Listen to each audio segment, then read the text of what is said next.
Polacy ci tu nie pomagali? Nie chciałeś pomocy? Czy nie było wtedy jeszcze tak? Pamiętaj, że ja byłem nieźle sytuowany facet, no. To ja pomagałem ludziom. Mieszkali u mnie w hotelu i na Forest Hills, i w hotelach, i mieszkaniach. To jest dla mnie niezrozumiałe, że w momencie jak zamieszkałem na ulicy, to wszyscy przechodzili drugą stroną. I nikt nie pomógł, co? Siemanko. Właśnie jestem na Greenpoint, czyli w polskiej dzielnicy. Idę właśnie spotkać się z jednym panem, który jest bezdomny. Polak. Chcę, żeby opowiedział mi, dlaczego przede wszystkim tak się stało, że jest bezdomny, jak wygląda jego życie, z czego żyje i jeszcze parę fajnych ciekawostek.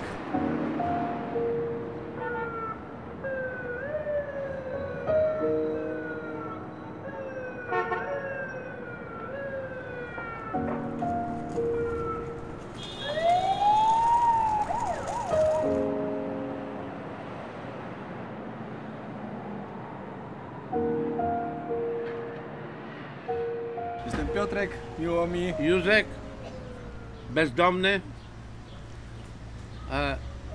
Jestem na Greenpoincie. To jest największa wieś w Nowym Jorku. Bezdomność to nie jest choroba. Bezdomność to jest choroba XXI wieku. No dobra, ja bym się chciał dowiedzieć, jak to się stało, że stajesz się bezdomny. Ile lat jesteś w Nowym Jorku? 41. 41. A jak trafiłeś w ogóle do Nowego Jorku? Przez Kennedy Airport. Tak, ale dostałeś zieloną kartę, czy po Nie, prostu... przyjechałem tutaj tylko zarobić kasę i wrócić do mojej owczarni. Ale, bo ja się dowiadywałem wczoraj, ktoś mi powiedział, że na przykład 30 parę lat temu było ciężko tutaj przyjechać, że przez Meksyk na przykład. Też jechałeś przez Nie, Meksyk? ja przyjechałem na wizę. A, na wizę, normalnie. Miałem Ciężko było dostać? Miałem $1000. Nie, wtedy była Solidarność. Aha, no popatrz. Dobra, to powiedz mi, całe życie jesteś tu na Greenpoincie? Nie, na Greenpoincie nigdy nie mieszkałem, a szkoda. A, widzisz. No ciekawe. A to gdzie mieszkasz teraz? Mieszkam na Times Square, Na Times Square. w małym Cały studio. zewnątrz. Mam 3 myszki hodowlane. Mam bardzo miłych przyjaciół bezdomnych. Wróciłem do moich knajp, gdzie kiedyś pracowałem. To najlepsza Baltazar. Nie płacę za żadne jedzenie, tylko tipsy. Wódkę kupuję za swoje pieniądze. Dobra, no to powiedz mi, skąd na przykład, jak jesteś bezdomnym, skąd masz na przykład codziennie, żeby zjeść i się napić na przykład wódkę, jak może pijesz wódkę, Po prostu tak. Nie możesz pić wódki, jak jesteś bezdomny, No, bo wtedy uważają cię za pijaka.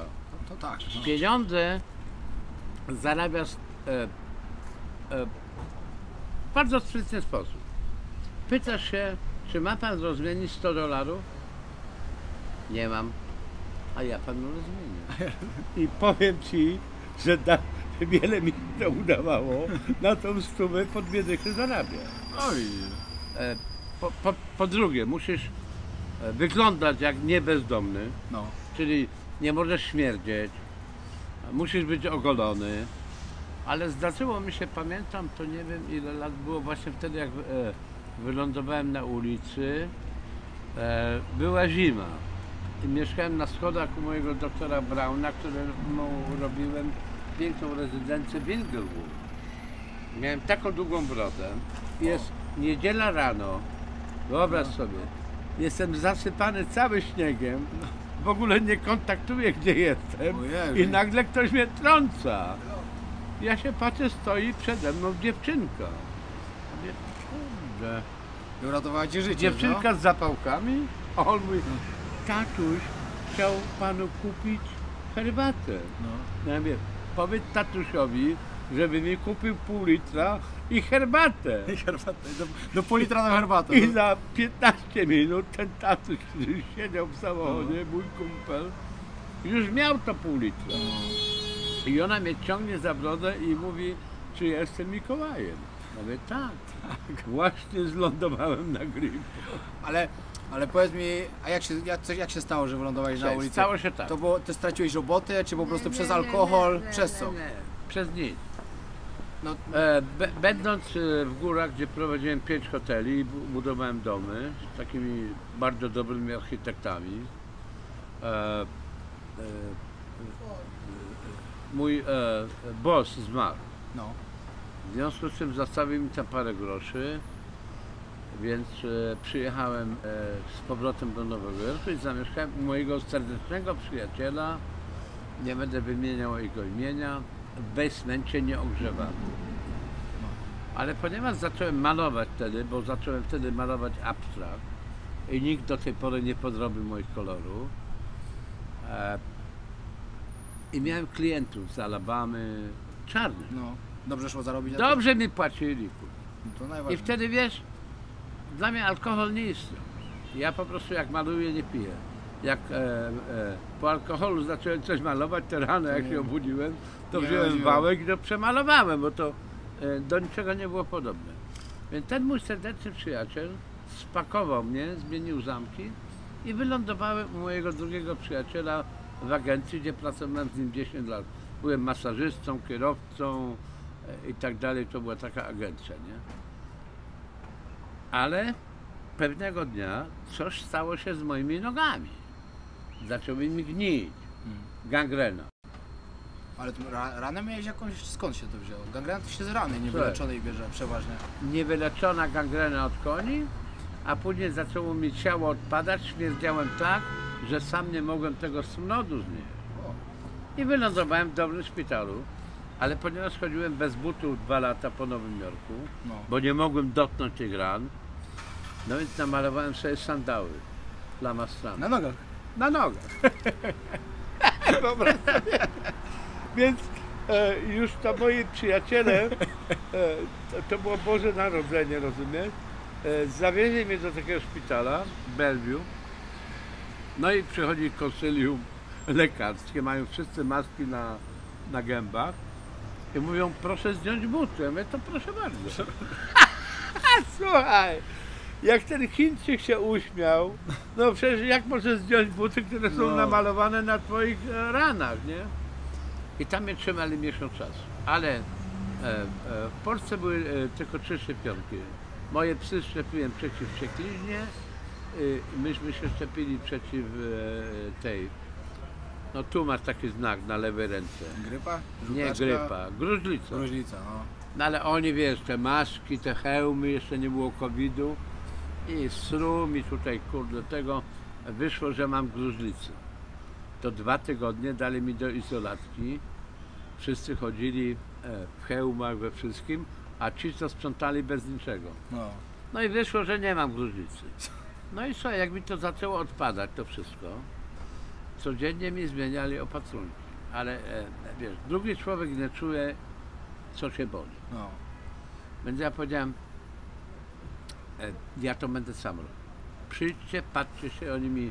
Słuchaj, do samych jaj tutaj miałem łuskę, wyobraź sobie? Łuskę! Wow. Kurwa, skąd się to wzięło? Że cię nie ucięli tych nóg. Kurwa, no. Chcieli. Przychodziły młode lekarki.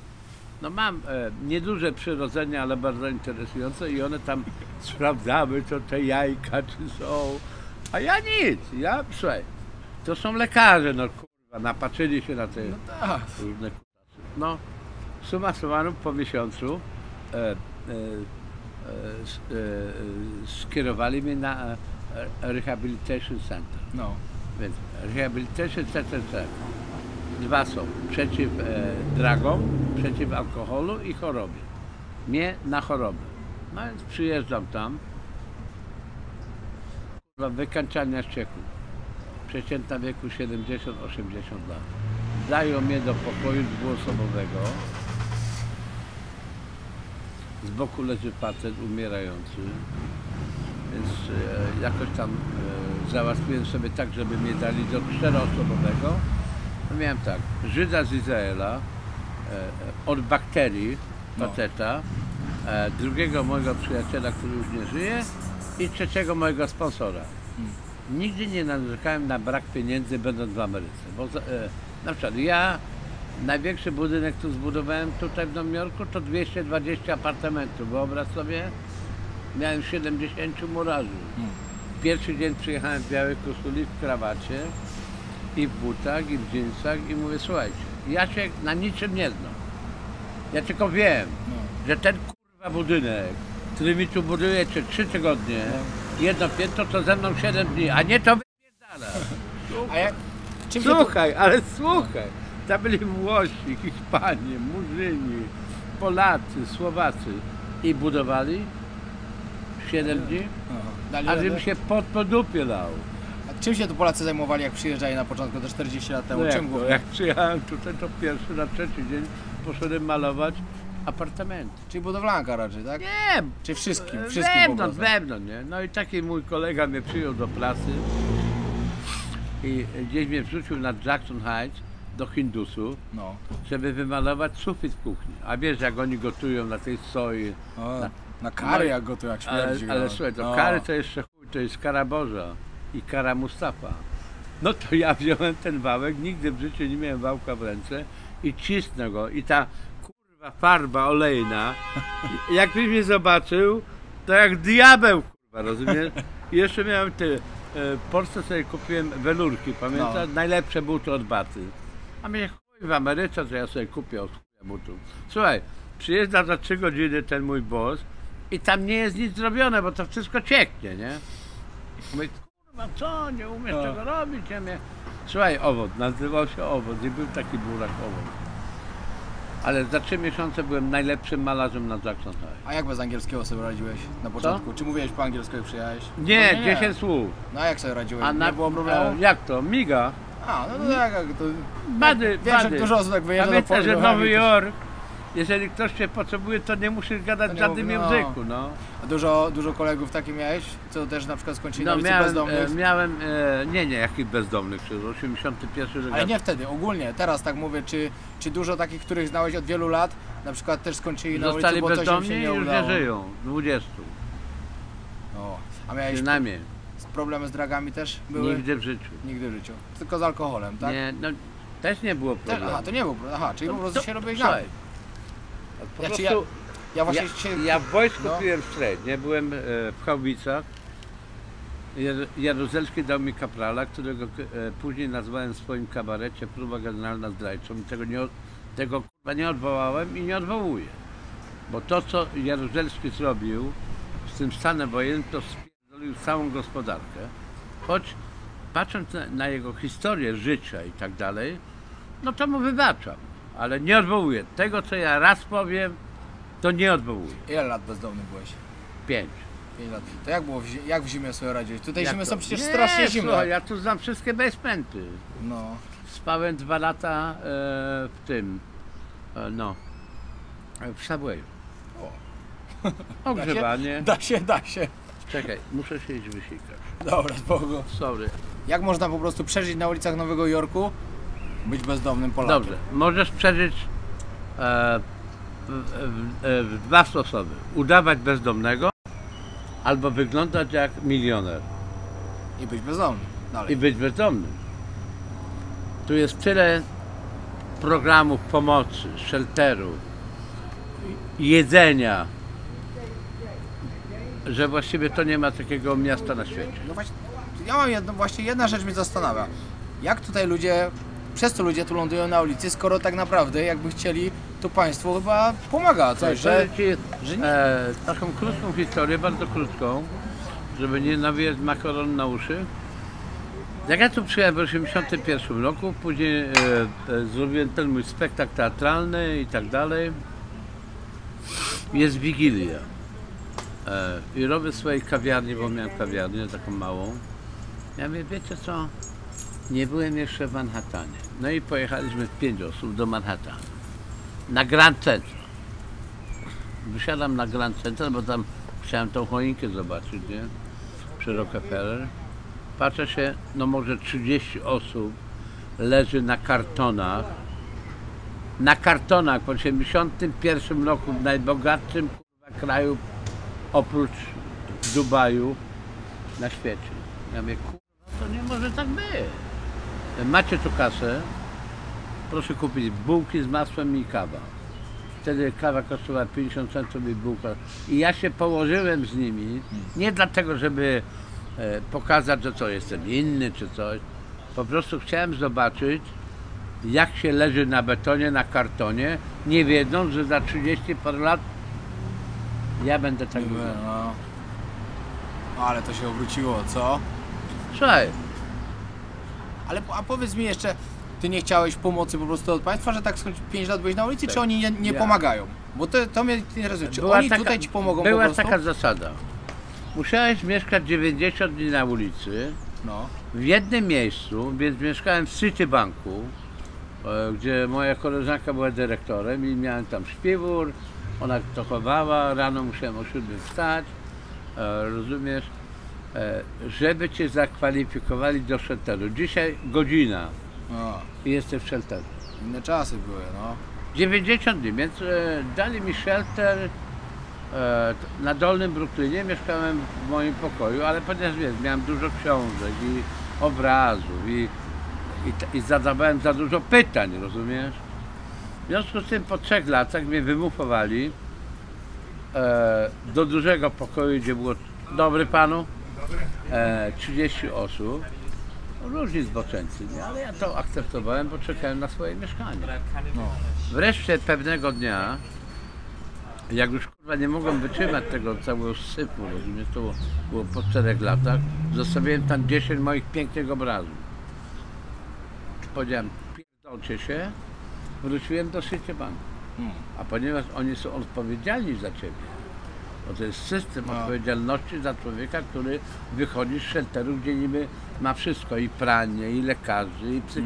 Mało tego, chcieli mi dać na program Prozac, to jest taki, wiesz, miałem taką dobrą lekarkę, dr Schroeder, a która powiedziała, słuchaj, ty jesteś psychiatrą dla mnie. Prozac, Ona- to co, psychotrop to jest przecież, nie? Słuchaj, Prozac i reszta to jest, robią cię zombie. No właśnie. No. Jesteś zombie, No no. właśnie. Mój kolega, jak prowadziłem z nim hotel, taki Wiesiu Workacki, który już nie żyje, to myśmy mieli takie kolonie dla dzieci i tak dalej, a jak mieliśmy takich świrów, to on mówi, że kurwa, przywiąż go do drzewa, oblejemy go wodą, niech się zamrozi i przejdzie mu.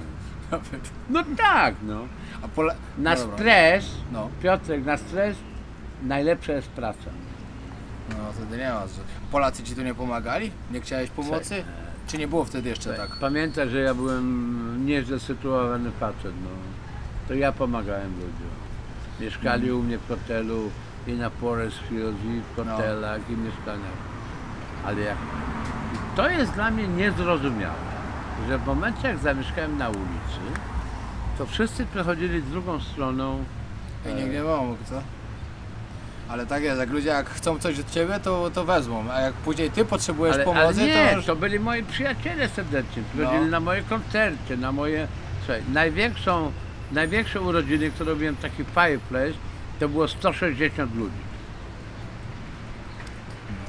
Nie no, dla mnie to jest po prostu niesamowite, że po prostu jak wcześniej miałeś takie życie, że to nagle tak wszystko Zachorujesz? 180 stopni. No jak to nie? To, idziesz przez ulicę, pierdolnie cię jakiś kurwa murzyn z pistoletu i co? A, no to tak, no to racja. Tak się no. stało ze mną. Choroba mnie po prostu, wiesz, no jak to się mówi, Ale dobra, no to byłeś chory, no ale tak to się stało, że ty straciłeś wszystko. straciłem Okradli wszystko. cię z tego, czy... Nie. Czy tak to się stało? Ja miałem lekką rękę. Ach, to jest też czasem duży problem, no. To jest bardzo... Ja mam lekką Jak się rękę. dużo ma i się dużo wydaje i później się wyda wszystko, Nie. to jest... Myślałem, że nigdy nie będę chory. No. Teraz sobie radzę w taki sposób, że mieszkam w małym studio na Times Square, które dostałem od stanu. Płacę 30% z mojej emerytury, która wynosi $900, Miesięcznie? co mi wystarcza na 2 tygodnie. No bo fajki dychę, wódka 7, ale dorabiam sobie sprzedając różne rzeczy. Przepraszam, wódka jest tańsza niż fajki? Tak. O, to ciekawe. No i właściwie kończę moją książkę. O czym to jest książka? To jest książka nie o mnie. Są 3 rozdziały po 33 strony. Pierwszy tytuł Stare Bielone, drugi Greenpoint Zielony, a trzecie Times Square Last Stop ze znakiem zapytania. W związku z tym, żeby zakończyć moje spotkanie z Piotrem, zacytuję Ci moją piosenkę, która jest hymnem nie tylko Greenpointu, Łomży, Zambrowa i tego. Niech będzie pochwalony Greenpoint Zielony, Niech wszyscy kiedyś nie pójdą do pracy. Wtedy zobaczą piękne kolory, że świat wygląda inaczej. Że w zimie kwitną drzewa, że manna też leci z nieba, że woda zamienia się w wino, uwierzyć tylko trzeba. Niech będzie pochwalony Greenpoint nasz zielony, niech będzie pochwalony Greenpoint nasz zielony, ale żeby to zamknąć, to wszyscy ludzie tutaj oprócz Polaków myślą, że Polacy tylko jedzą kapustę i pierogi ruskie. Przyszedł do mnie Bóg, tam, usiadł na próg, nie chciał wejść do środka, bo czekała ciotka z ruskimi pierogami, cebulą i śmietaną. Przyszedł do mnie Pan Bóg o 5:30 rano. Dzięki za wywiad. Ostatnie pytanie. Siedziałeś w więzieniu tutaj? Tak, Długo? 3 razy. 3 razy. Długo czy niedługo? O, na 6 miesięcy. No to niedługo, no. No. Dobra, i jak to więzienie? Ale znałem ludzi, co siedzieli więcej. No, na pewno. Ale jak tu w więzieniu? A Ciężko? byłem artystą. Ale jednoosobowa cela, czy z kimś? Jak to wyglądają? słuchaj. Miałem po prostu swoje studio malarskie. Polaków dużo tutaj spotykałeś w więzieniu, jak byłeś? Spotkałem 3. I spotkałem nawet bogatych Polaków. No widzisz. Piotruś, dzięki. Naprawdę było mi bardzo miło poznać. Słuchaj, myślę, że to jest pierwsze spotkanie. Pierwsze, ale nie ostatnie. Bo ja tu na pewno jeszcze będę. Nie. Spotkamy się w górach u mnie. O, Pokażę ci Adironda. gdzie, co? Adironda. A co to jest? 2000 indyjskiej podróży na koniach. No, Przejechałbyś. czas pokaże. Bardzo dobry w zimie. No i dobra, tak to wyglądało. Mogliście usłyszeć, co się stało, że człowiek, który po prostu miał wszystko, miał swój American Dream, z tego co mówi, nagle skończył na ulicy totalnie bez niczego. Smutna historia, naprawdę bardzo smutna. Bardzo miły człowiek, bardzo fajnie się rozmawiało. No i widzieliście jaka historia, no. Także dobra, jak się podobało, zostawcie łapkę, komentarz i pamiętajcie o subskrypcji, zwiększamy zasięgi. Chcę, żeby ten kanał szedł jak najszybciej do góry i żeby wrócił na odpowiednie tory. Dzięki wielkie, trzymajcie się, do kolejnego odcinka.